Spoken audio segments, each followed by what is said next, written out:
Hello everyone. आज की इस वीडियो में हम कवर करेंगे class 9 chapter 5 Euclid geometry exercise 5.1 का क्वेश्चन नंबर 1। तो यहाँ पर बेसिकली हमें स्टेटमेंट दिए गए हैं और हमें ट्रू फॉल्स बताना है। तो स्टार्ट करते हैं क्वेश्चन 1 को और देखते हैं कि हम उसे किस तरीके से सॉल्व कर सकते हैं। देखिए, नंबर 1 है हमें only one line can pass through a single point.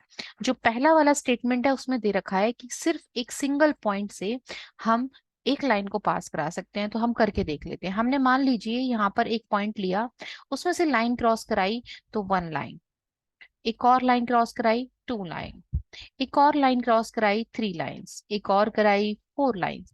कितनी भी लाइंस हम एक सिंगल पॉइंट से क्रॉस करा सकते हैं। तो ये स्टेटमेंट हमारा क्या हो गया?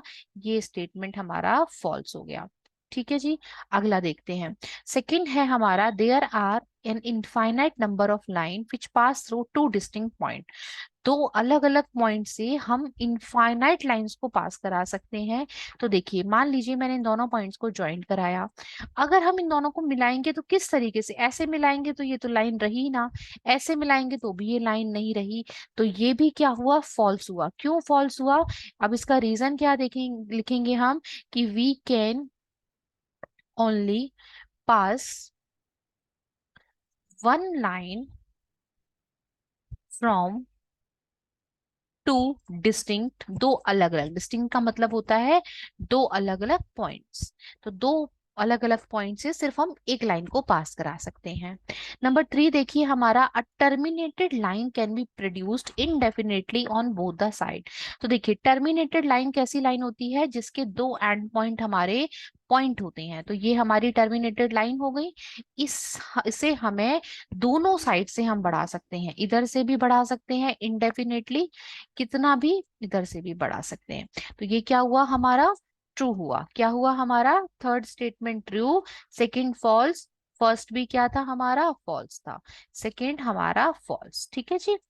If two circles are equal then radius are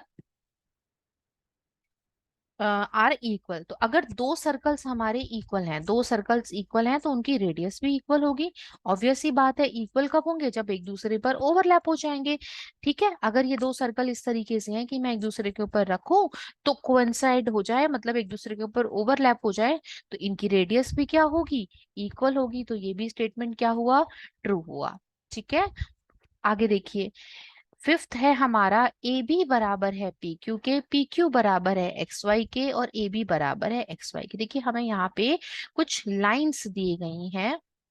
तो लाइंस हमें क्या दी गई है? ए बी दी हुई है एक लाइन, एक पी क्यू दी हुई है और एक्स वाई दिया हुआ है। इन्होंने बोला कि ए बी जो है वो पी क्यू के बराबर है, फिर बोल रहे हैं पी क्यू जो है वो एक्स वाई के बराबर है। तो ये वही चीज हो गई एक्सोइम वाली कि अगर दो इक्वल चीजें, एक सेम चीज इक्वल चीज के बराबर होती है तो वो आपस में भी इक्वल होंगे। तो बिल्कुल ये क्या हुआ हमारा? ट्रू हुआ। ठीक है। जैसे मान लीजिए ए बी हमारी 5 है तो पी क्यू भी क्या है? 5 है। फिर कह रहा है पी क्यू एक्स वाई के बराबर है। पी क्यू अगर 5 है तो एक्स वाई भी बराबर है, एक्स वाई भी 5 है। तो देख लीजिए यहाँ से क्या आया? ए बी और एक्स वाई हमारा बराबर आ गए, क्योंकि दोनों क्या आ गए? हमारे 5 5 आ गए। ठीक है। तो अगर आपको वीडियो पसंद आई है तो जल्दी से वीडियो को लाइक कर दीजिए, चैनल को सब्सक्राइब कर दीजिए। Thank you for watching. मिलते हैं अपनी नेक्स्ट वीडियो में। तब तक के लिए bye bye all of you. God bless you all.